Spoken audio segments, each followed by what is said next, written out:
(2024년) 대선과 총선에서 투표할 수 있는 한인 유권자들은 110만 명으로 아시아계의 8%를 차지하며 5대 국가 출신 중 5위에 그친 것으로 나타났습니다. 한인 유권자들은 67%가 민주당, 28%가 공화당 지지로 밝혀 인도, 필리핀계에 이어 민주당 쪽에 많이 기운 것으로 조사됐습니다. 보도에 한면택 기자입니다.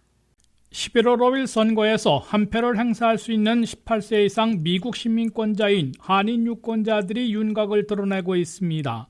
퓨 리서치 센터가 연방인구 센서스를 토대로 분석한 결과 아시아계 유권자들이 이번 선거에서 1,500만 명으로 규모는 소수계 중에 라티노 흑인에 이어 3위이지만 4년간 15%나 증가하며 가장 빠르게 늘고 있는 유권자 블록으로 꼽히고 있습니다. 1,500만 명으로 추산된 아시아계 유권자들 중에 한인 유권자들은 110만 명으로 8%를 차지하고 있다고 퓨 리서치 센터는 밝혔습니다. 한인들은 전체 미국 거주자들 180만여 명 중에서 18세 이상의 미국 시민권자들이 62%를 차지하고 있습니다. 아시아계 유권자들을 출신 국가별로 보면 중국계와 필리핀계가 270만 명으로 가장 많고 인도계 220만 명, 베트남계 140만 명에 이어 한인 유권자들이 110만 명으로 5위를 기록하고 있습니다. 아시아계 중에 전체 인구 1위는 인도계로 480만 명이나 되지만 유권자 비율이 46%로 낮아 유권자들만 따지면 3위로 밀렸습니다. 아시아계 유권자들은 베트남계를 제외하고는 모두 민주당 지지 성향이 우세한 것으로 나타났습니다. 한인 유권자들은 민주당 67%, 공화당 28%로 2배 이상 차이가 나고 있습니다. 인도계는 민주 68대 공화 29%, 필리핀계는 민주 68대 공화 31%로 한인들보다 약간 더 민주당 지지율이 높았습니다. 이에 비해 중국계는 민주당 56%, 공화당 39%의 비율을 보이고 있습니다. 유일하게 베트남계는 패망한 월남에서 미국에 온 보트피플 등의 후손이 많아서인지 공화당 51%, 민주당 42%로 공화 지지가 우세한 것으로 나타났습니다.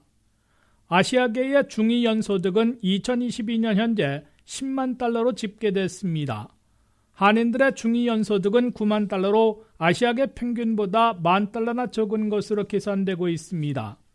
중국계는 98,400달러, 베트남계는 8만 1,000달러로 가장 낮았고 필리핀계는 10만 600달러, 인도계가 14만 5천 달러로 가장 높은 것으로 나타났습니다. WKTV 뉴스 한면택입니다. 3,620만 명의 유권자로 소수계 중에 최대 규모인 라티노들과 1,500만 명으로 가장 빠르게 늘어나고 있는 아태계 유권자들의 표심을 잡기 위해 두 후보 진영에서 총력전이 펼쳐지고 있습니다. 라티노 지지율을 보면 해리스 후보가 54%로 트럼프 후보 40%보다 우세하지만 역대 최저치를 보여 비상이 걸렸고 아태계 지지율은 해리스 후보가 66%, 트럼프 후보 28%를 앞서고 있어 바이든 때보다 크게 만회한 것으로 나타났습니다. 백악관행 레이스가 초박빙 승부로 치러질수록 라티노와 아태계 등 소수계의 표심으로 승부가 갈릴 수 있어 카말라 해리스 민주당 후보나 도널드 트럼프 공화당 후보가 소수계 표심 잡기에도 전력을 다하고 있습니다.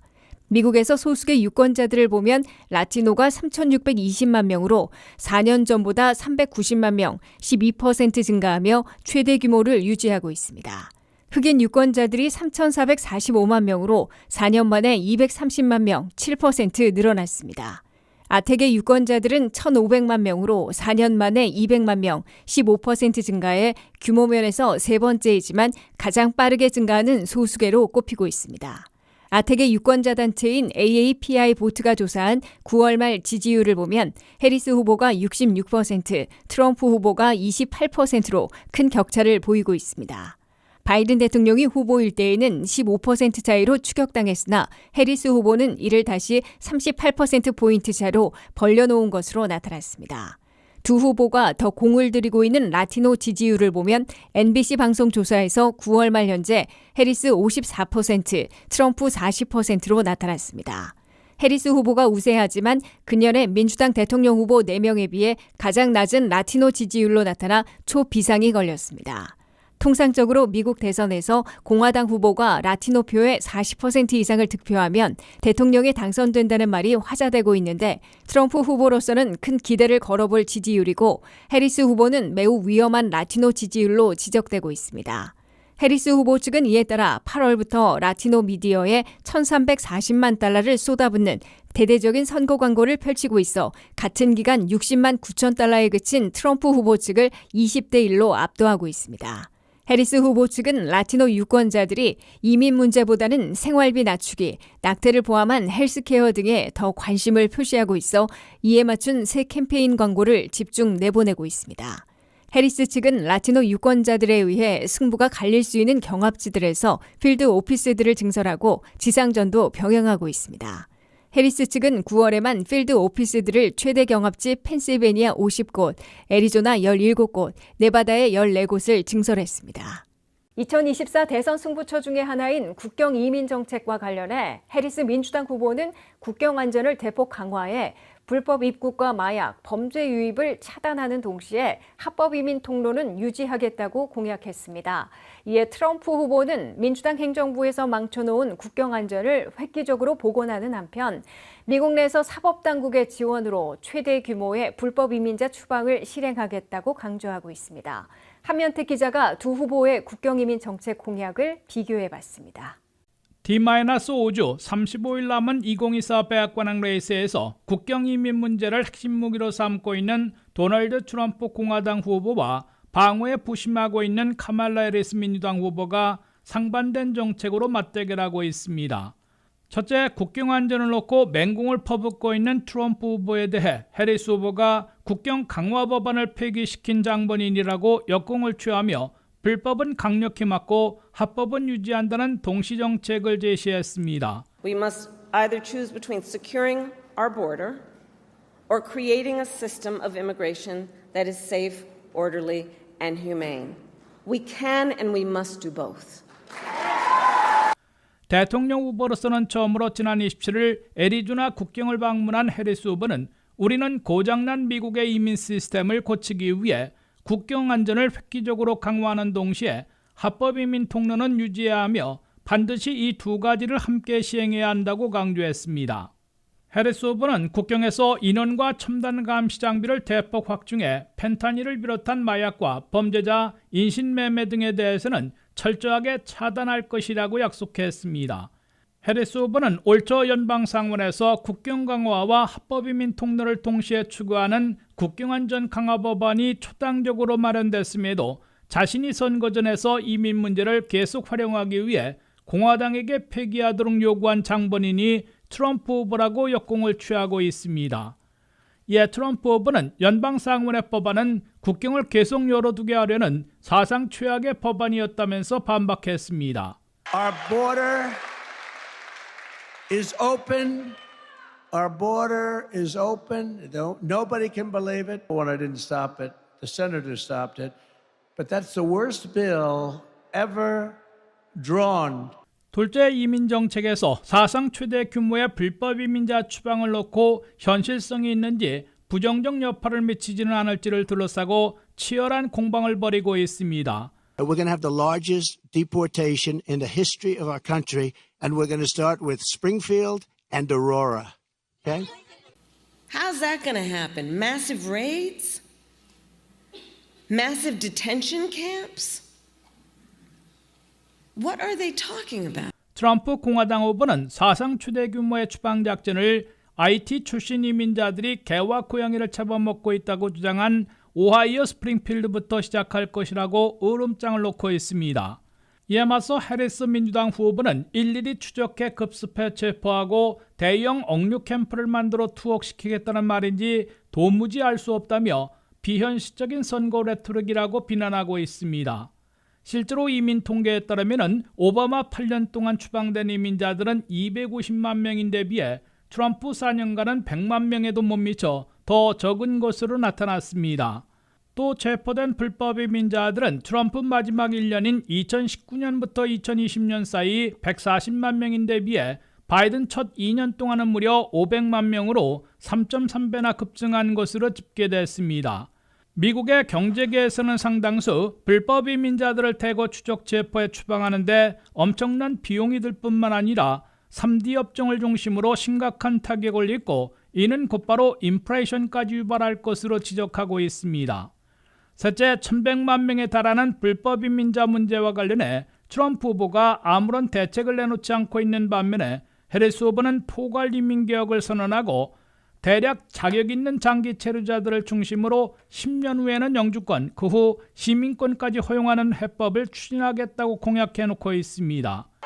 Comprehensive reform that includes strong border security and an earned pathway to citizenship. 국경 이민 정책에서는 트럼프 후보가 해리스 후보보다 더 잘할 것이라는 신뢰를 받고 있으나 바이든 때의 20포인트 이상 격차에서 이제는 10포인트대로 반감시켜 놓은 것으로 나타났습니다. WKTV 뉴스 한면택입니다. 미국 멕시코 국경에서 불법 입국하다가 체포된 외국인들이 9월에 5만 4천 명으로 최저치를 기록했습니다.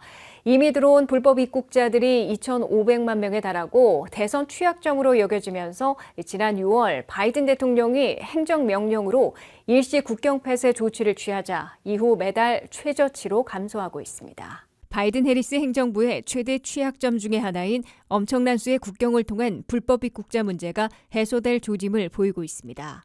미국과 멕시코 국경에서 불법 입국을 시도했다가 체포된 외국인들이 눈에 띄게 급감해 매달 최저치를 기록하고 있습니다. 9월 한 달 불법 입국 체포자들은 5만 3,900명으로 2달 전에 최저치를 갱신했다고 CBP 세관 국경보호국이 발표했습니다. 미국 남부 국경에서의 불법 입국 체포자들은 지난 6월 조 바이든 대통령이 행정명령을 발동하고 임시국경 폐쇄 조치를 취한 이후 급감한 바 있습니다. 바이든 대통령이 지난 6월 발동한 행정명령은 매일 불법 입국 시도자들이 2,500명을 넘을 경우 즉각 국경을 일시 폐쇄하도록 되어 있습니다. 이후 국경을 넘다가 체포되는 외국인들이 지난해 12월 최고치에 비해 78% 급감했습니다. 국경에서 불법 입국하다가 체포된 외국인들은 지난해 12월 최고치였던 25만 명에 달했습니다. 올 1월에는 12만 4천 명으로 절반 이하로 줄었고 2월에는 14만 명, 3월에는 13만 7,700명을 기록했습니다. 4월에는 12만 9천 명, 5월에는 11만 8천 명으로 10만 명대를 기록해왔습니다. 그러다가 일시 국경 폐쇄 조치가 발동된 6월 한 달 동안에는 국경 체포자들이 8만 3,500명으로 줄어들었습니다.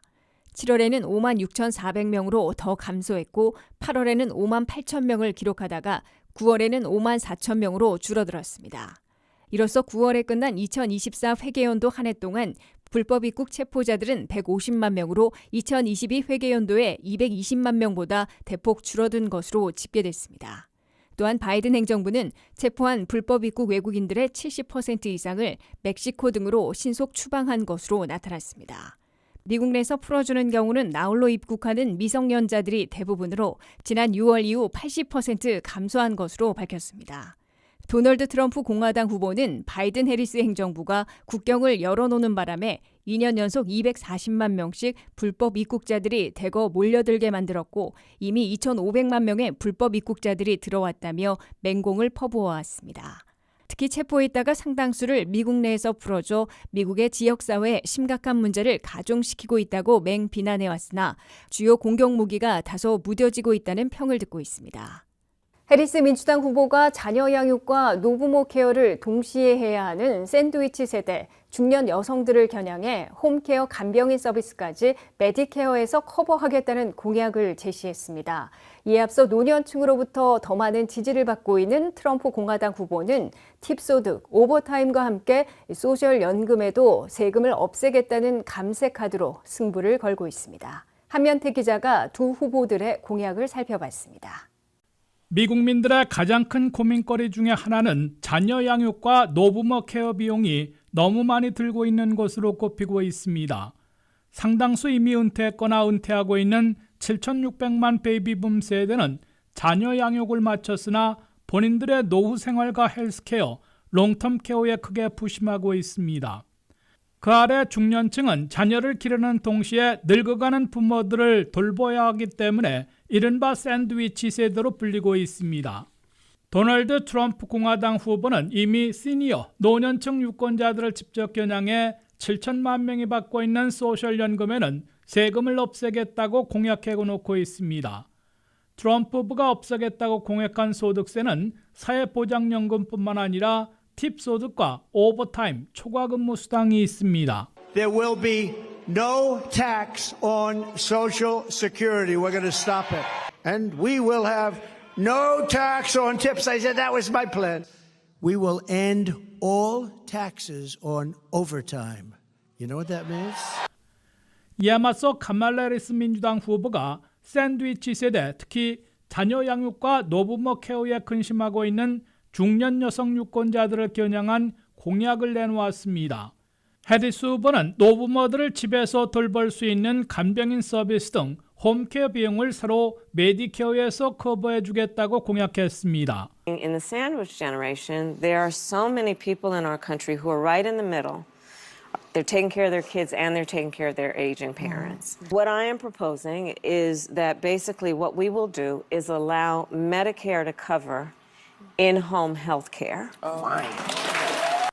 해리스 후보는 현재는 메디케어에서 홈케어 시에는 간호사나 물리치료사 등의 치료가 요구될 때 한해 일상생활을 돕는 간병인 서비스도 커버해주고 있으나 이를 대폭 확대하겠다고 설명했습니다. 해리스 후보는 그럴 경우 비용이 많이 드는 너싱홈, 요양원에 가지 않고도 비용 걱정을 덜고 집에서 간병인 서비스를 받을 수 있을 것이라고 강조했습니다. 해리스 후보는 이와 함께 보육비를 줄여주기 위해 차일드 텍스 크레딧을 $3,000, $3,600, 신생아 첫 해에는 $6,000까지 제공하는 동시에 연간 보육비가 근로가정의 연소득에서 7%를 넘지 않도록 상한선을 두겠다고 공약했습니다. 해리스 후보는 이에 필요한 재원은 제약회사들과 벌이고 있는 처방약값 인하를 더 확대해 절약하는 메디케어 예산으로 충당하겠다고 밝혔습니다. WKTV 뉴스 안면택입니다. 도널드 트럼프 공화당 대통령 후보가 미국 시민권자들이 해외에서 벌어들인 소득에 대해선 미국과 해당 국가에서 세금을 내는 이중과세를 없애겠다고 공약했습니다. 예를 들어 미국 시민권자가 한국 등 외국에 거주하며 벌어들인 소득에 대해 고액일 경우에도 양국에 2번 세금을 내지 않고 한 번만 납부하도록 세법을 고치겠다는 공약입니다. 보도에 한면택 기자입니다. 감세카드를 핵심 무기로 활용하고 있는 도널드 트럼프 공화당 대통령 후보가 해외에서 거주하며 돈을 벌고 있는 미국 시민권자들에게 양쪽에서 세금을 내는 일이 없도록 이중과세를 폐지하겠다고 제시했습니다. 트럼프 후보는 월스트리트저널에 밝힌 입장에서 나는 미국만 시행하고 있는 더블 텍세이션, 즉 이중과세를 폐지하는 데 지지하고 있다고 밝혔습니다. 트럼프 후보의 이중과세 폐지 방안이 시행되면 미국 시민권자가 한국 등 외국에서 거주하며 번 근로소득은 물론 투자소득 등에 대해서도 거주국이나 미국에서 한 번만 세금을 내게 한다는 뜻이라고 월스트리트저널은 설명했습니다. 월스트리트저널은 트럼프 후보는 사회보장연금과 팁소득, 오버타임 초과수당 등의 세금을 없애겠다고 공약한 데 이어 해외 소득에 대해서는 2번 세금을 내는 이중과세를 폐지하겠다는 카드를 내건 것으로 보도했습니다. 지구촌에서 미국만 거의 유일하게 미국 시민권자라면 미국 내는 물론 한국 등 해외에서 벌어들인 소득을 포함해 토탈 소득으로 세금을 내도록 하고 있어 이중과세 논란을 불러일으켜 왔습니다. 한국의 경우 한미양국의 이중과세 방지협정이 이미 체결돼 있어 대다수는 양국 중 한 곳에서만 세금을 내고 있습니다. 그러나 근로소득에서는 첫 $126,500까지만 면세되고 그 이상 고소득자들은 세금을 내야 하기 때문에 이중과세될 수 있습니다. 그런데 트럼프 후보의 이중과세 폐지가 실행되면 예외를 생각할 필요 없이 고소득은 물론 투자소득, 은퇴소득 등도 모두 이중과세가 없어져 한쪽에서만 세금을 내면 됩니다. 트럼프 후보가 어떻게 이중과세를 없앨 것인지 세부 방법까지 제시하지는 않았으나 공화당 진영에서는 꾸준히 개선할 사안으로 꼽혀와 세법 개정 시 반영될 것으로 월스트리트저널은 내다봤습니다. 외국에 거주하고 있는 미국 시민권자들은 440만 명이고 그중에 18세 이상 투표권을 가진 유권자들은 280만 명으로 집계되고 있습니다. 많지 않은 규모이지만 추박빙 승부에서는 몇만 표 차이로 승패가 갈려왔기 때문에 트럼프 후보가 이번 해외 소득에 대한 이중과세 폐지 카드를 들고 나온 것으로 월스트리트저널은 밝혔습니다. WKTV 뉴스 한면택입니다.